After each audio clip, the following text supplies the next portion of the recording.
వారికి లేదు. అందుకే ఇది మొదటిసారి కాదు. గతంలో ఇట్లాగే ఒకరోజు చాలా గంభీరంగా సవాల్ చేశారు ముఖ్యమంత్రి గారు. మీరు ప్రెస్ క్లబ్కి రండి, తేల్చుకుందాం, ఎవరు రైతులకు ఏం చేశారో తేల్చుకుందాం రండి అని ఇదివరకు సవాల్ చేశారు.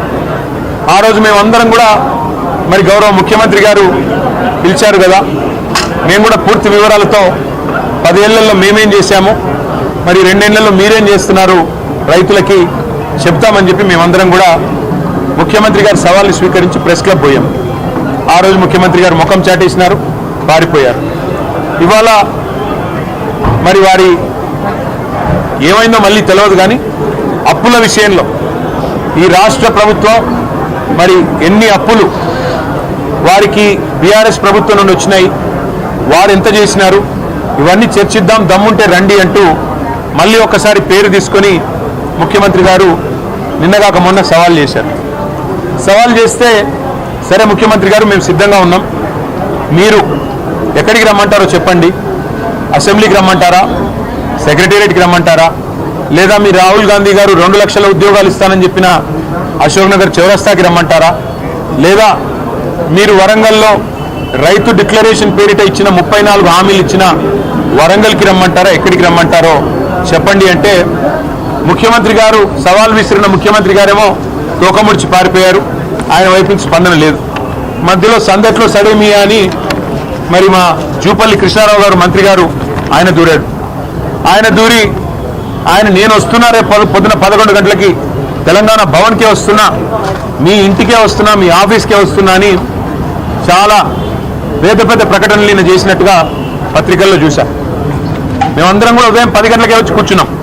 జూపల్లి గారు వస్తే శాలువా కప్పి స్వాగతం పలికి ఆ తర్వాత పత్రికల సమక్షంలో మాట్లాడదాం జూపల్లి గారితో, అన్ని విషయాలు రాష్ట్ర ప్రజలు కూడా చూస్తారు. గౌరవ మంత్రి గారు మరి ముఖ్యమంత్రి గారు పంపితేనే వస్తున్నాడని మేము అనుకున్నాం. మరి ఆయన రాలేదు, ముఖం చాటేసినాడు. ఇప్పుడు ఎక్కడో కూర్చొని మళ్ళీ సేమ్ డైలాగులు, మళ్ళీ చేతగానోడికి మాటలు ఎక్కువ అని, సవాలు స్వీకరించే సత్తా లేదు, ఇచ్చిన మాట నిలబెట్టుకునే తెలివి లేదు, మళ్ళీ ఎక్కడో కూర్చుని పనికిమాలిన డైలాగులు కొడతా ఉన్నారు. మరొక వైపు మా నాయకులు మాజీ ఆర్థిక మంత్రి గౌరవ డిప్యూటీ లీడర్ హరీష్ రావు గారు సంక్షేమ శాఖలో 2000 కోట్ల కుంభకోణం జరిగింది అని చెప్పి ఆరోపణ చేస్తే దాని మీద 3 మంత్రులు మేము వస్తున్నాం గన్ పార్క్కి దమ్ముంటే రండి అన్నారు. హరీష్ రావు గారు బయలుదేరితే మరి వాళ్ళే పోలీసు వాళ్ళకి ఫోన్ చేసి మరి భయపడ్డారేమో. ఎక్కడ హరీష్ రావు గారు, మా నాయకులు, మా శ్రీనివాస్ గౌడ్ గారు, మా ఆర్ఎస్ ప్రవీణ్ కుమార్ గారు ఎక్కడ మళ్ళీ వచ్చి వాస్తవాలు చెప్తే ప్రజల ముందు పరువు పోతుందని ఇక్కడ మా తెలంగాణ భవన్లో బయలుదేరిన మరుక్షణంలోనే పోలీసుల చేత అరెస్టు చేయించి ఇప్పుడు కంచన్బాగ్ పోలీస్ స్టేషన్కి తీసుకొని పోతా ఉన్నారంట. నేను రాష్ట్ర మంత్రులను అడుగుతా ఉన్నా. ఒక మంత్రి ఏమో తెలంగాణ భవన్కి వస్తా అంటాడు, పారిపోతాడు. 3 మంత్రులేమో రండి గన్ పార్క్ అంటారు. మా వాళ్ళు గన్ పార్క్ బయలుదేరితే మా నాయకులు మీరు మమ్మల్ని అరెస్టులు చేయిస్తారు. ఇంత భయం ఎందుకు? చేతనైతే అసెంబ్లీ పెట్టండి, కావాలంటే ఒకరోజు అసెంబ్లీ ప్రత్యేక సమావేశం పెట్టి అప్పులేదు. ఎందుకంటే అక్కడన్నా కనీసం మీకు స్పీకర్ గారు మీకు రక్షణగా ఉంటారు. మాకు ఎట్లాగో మైక్ ఇవ్వకుండా మీకే మైక్ ఇచ్చి 1కి 10 సార్లు ఎట్లాగో మీకు బయట మాతో బహిరంగ వేదికల మీద కానీ బహిరంగంగా మీడియా ముందు కానీ చర్చించే దమ్ము ఈ ప్రభుత్వానికి లేదు, ముఖ్యమంత్రికి లేదు, మంత్రులకు లేదు. పిరికి పందలు, చేతగాని పెద్దమ్మలు అనే మాట తేలిపోయింది. కాబట్టి ఈ చేతగాని వాళ్ళు సవాళ్ళు ఎందుకు వేయాలా, సవాళ్ళు ఎందుకు విసిరాలా, ఎందుకు మాట్లాడాలా గొంతులు పెంచుకుని? చేతనైతే ముఖ్యమంత్రి గారు, మంత్రులకు నేను చెప్తా ఉన్నా, కనీసం స్పీకర్ గారు మీకు రక్షణ గోడ లాగుండే, రక్షణ కవచం లాగుండే అసెంబ్లీ అయినా పెట్టండి. పెట్టి మాకు మైక్ కట్ చేయకుండా మాకు గంట అవకాశం ఇవ్వండి. మీరు కావాలంటే 5 గంటలు మాట్లాడుకోండి, మేము వద్దంటలేదు. ఎవరేంటో ప్రజలు చూస్తారు, ఎవరు చెప్పేదానిలో వాస్తవం ఉందో ప్రజలే తెలుస్తారు. అంతేగాని ఈ చేతగాని డైలాగులు, మళ్ళీ చేతగాని సవాళ్ళు విసిరి పారిపోవడం, దీనివల్ల ప్రజాక్షేత్రంలో మీ డొల్లతనం, ప్రజాక్షేత్రంలో మీ అసమర్థత, మీ అవినీతి మళ్ళొకసారి మీరే చెప్పుకున్నట్టు అయిందని చెప్పి కూడా తెలియజేస్తూ, ఇవాళ చాలామంది పిల్లలు, దాదాపు ఒక 100 మంది పిల్లలు అందరూ కూడా పోలీస్ కానిస్టేబుల్ ఉద్యోగాల కోసం ప్రిపేర్ అవుతున్న పిల్లలు, గ్రామీణ ప్రాంతాల నుంచి, జిల్లాల నుంచి ఇక్కడికి వచ్చి దిల్సుఖ్ నగర్లో మరి వాళ్ళ తల్లిదండ్రి కష్టపడి నెలకొక 4-5 వేల రూపాయలు పంపిస్తే అందులో అవస్థలు పడుతూ పీజీ అకామిడేషన్లలో ఉంటూ, వర్కింగ్ విమెన్స్ హాస్టళ్లలో ఉంటూ, చుట్టాల ఇళ్లలో ఉంటూ అవస్థలు పడుతూ ప్రిపేర్ అవుతున్న పిల్లలు ఇవాళ తెలంగాణ భవన్కి వచ్చారు. వచ్చి వారందరూ చెప్పింది ఏమంటే, అన్న మీ ప్రభుత్వం ఉన్నప్పుడు ఆనాడు మీరు మొత్తం 9.5 ఏళ్లలో పోలీస్ నోటిఫికేషన్లు మీరు 46,600 ఉద్యోగాలకు మీరు పోలీస్ నోటిఫికేషన్లు ఇచ్చారు. 2016లో ఇచ్చినప్పుడు 9,281 పోస్టులకు ఇచ్చినారు. సబ్ ఇన్స్పెక్టర్లు 539 మందికి ఇచ్చారు.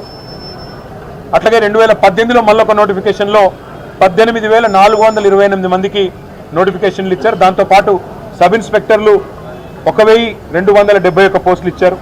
మళ్ళీ 2022లో కూడా మీరు 16,614 ఉద్యోగాలకు నోటిఫికేషన్ ఇచ్చారు. సబ్ ఇన్స్పెక్టర్లు కూడా 554 మందికి ఇచ్చారు.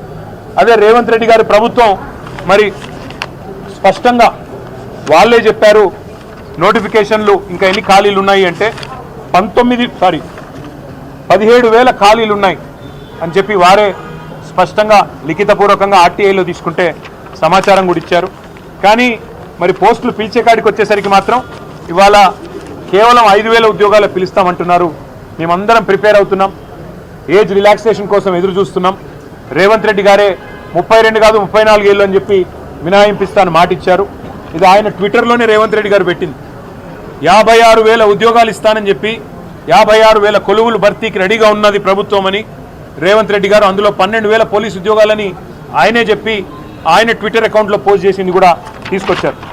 తీసుకొని రావడంతో పాటు మీరు ఇందులో చెప్పిన మాట, మేము గతంలో కూడా భర్తీ చేశాం, భవిష్యత్తులో కూడా భర్తీ చేస్తామని కేసీఆర్ గారు ఆయన గవర్నమెంట్లో ఇచ్చిన నోటిఫికేషన్లు కూడా తన ఖాతాలో వేసుకొని ముఖ్యమంత్రి గారు మభ్యపెట్టే ప్రయత్నం చేస్తూ ఉన్నారు. ప్రియాంక గాంధీ గారు స్వయంగా వచ్చి జాబ్ క్యాలెండర్ అని చెప్పి యూత్ అదేంటి డిక్లరేషన్ అని చెప్పి మా అందరికీ కూడా మాట ఇచ్చారు. ఉద్యోగాలు వచ్చేంత వరకు నెలకు 4,000 నిరుద్యోగ భృతి ఇస్తామన్నారు. ఏది జరగలేదన్నా కనీసం మాకు ఉద్యోగాలన్నా రావాలి అంటే 20,000 ఉద్యోగాలకు నోటిఫికేషన్లు ఇచ్చే విధంగా మీరు ప్రభుత్వాన్ని డిమాండ్ చేయండి అంటూ పిల్లలందరూ కూడా వచ్చి మరి వారు కలిశారు. వారందరు చుట్టూ తిరిగారు. ఎమ్మెల్యేలు, డిప్యూటీ సీఎం, ఇగో డీజీపీని కూడా కలిశారు. కలిసి అడిగారు, అయ్యా మీరు చెప్పిన మాటే, మేము అడుగుతున్నది ఏది గొంతమ్మ కోరికలు కావు, మీరు చెప్తున్న మాట మీడియాలో స్పష్టంగా ప్రభుత్వమే ఇచ్చిన వివరాలు ఏవైతున్నాయో వాటి ఆధారంగానే మేము అడుగుతా ఉన్నాం. మీరిచ్చిన యూత్ డిక్లరేషన్ ఆధారంగానే అడుగుతున్నాం. 2 లక్షల ఉద్యోగాలు మొదటి సంవత్సరంలో చేస్తా అన్నారు. సరే 2.5 సంవత్సరాలు అయిపోయింది, ఇప్పటి వరకు 12,000 ఉద్యోగాలు కూడా మీరు భర్తీ చేయలేదు. చేయకపోగా నిరుద్యోగ భృతి అన్న మాటను ఎక్కడో గంగలో ఎక్కడో ముంచేసినారు. 4,000 రూపాయలు ఒక్కొక్క నిరుద్యోగికి అన్నారు, ఒక్కరికి ఇవ్వలేదు. కనీసం మేము 4 ఏళ్లుగా శిక్షణ పొందుతున్నాం, మా తల్లి తండ్రి అవస్థలు పడి మమ్మల్ని హైదరాబాద్లో ఇక్కడ ఉంచి నెల నెల డబ్బులు పంపి మా కొడుకు లేదా మా కూతురు గవర్నమెంట్ ఉద్యోగం వస్తే ఒక సామాజిక భద్రత, సమాజంలో ఒక గౌరవం ఉంటుంది, భవిష్యత్తు బాగుంటుందన్న ఉద్దేశంతో మమ్మల్ని కష్టపడి చదివిస్తున్నారు.